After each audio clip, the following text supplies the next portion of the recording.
बहुत समय पहले की बात है। दूर किसी गांव में एक राजा अपनी प्रजा के साथ रहते थे। राजा को कीमती हीरे मोती पहनने का बड़ा शौक था। साथ ही राजा अपनी उंगली में एक कीमती रत्न जड़ित अंगूठी पहना करते थे। जब भी वह दरबार में उपस्थित होते तो अक्सर उनकी नज़र अपनी सुंदर अंगूठी पर जाकर टिक जाती थी। राजमहल में आने वाले मेहमानों और मंत्रीगण से भी वह बार बार उस अंगूठी का जिक्र किया करते थे।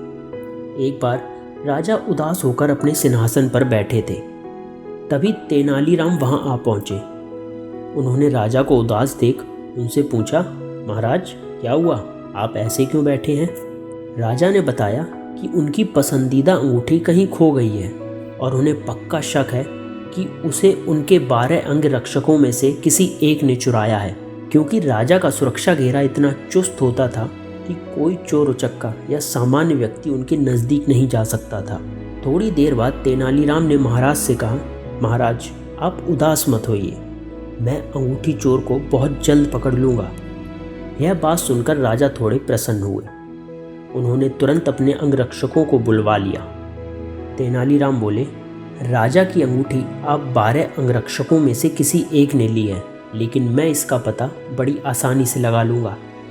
जो सच्चा है उसे डरने की कोई ज़रूरत नहीं है और जो चोर है वो कठोर दंड भोगने के लिए तैयार हो जाए।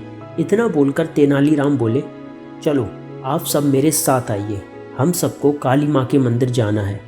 राजा बोले, ये क्या कर रहे हो तेनालीराम, हमें चोर का पता लगाना है, मंदिर के दर्शन नहीं कराने हैं। तेनालीराम बोले, महाराज आप धैर्य रखिए, जल्द ही चोर का पता चल जाएगा। और मंदिर पहुंचकर तेनालीराम पुजारी के पास गए और उन्हें कुछ निर्देश दिए। इसके बाद उन्होंने अंगरक्षकों से कहा, आप सबको बारी बारी से मंदिर में जाकर माँ काली की मूर्ति के पैर छूने हैं और फौरन बाहर निकल आना है। ऐसा करने से माँ काली आज रात मेरे स्वप्न में आकर मुझे उस चोर का नाम बता देगी। अब सारे अंगरक्षक बारी बारी से मंदिर में जाकर माता के पैर छूने लगे। जैसे ही कोई अंगरक्षक पैर छूकर बाहर निकलता, तेनालीराम उसका हाथ सूंघते और एक कतार में खड़ा कर देते। कुछ ही देर में सभी अंगरक्षक एक कतार में खड़े हो गए। महाराज बोले, चोर का पता तो कल सुबह लगेगा, तब तक इनका क्या किया जाए? तेनालीराम बोले, नहीं महाराज, चोर का पता तो चल चुका है, 7वें स्थान पर खड़ा अंगरक्षक ही चोर है।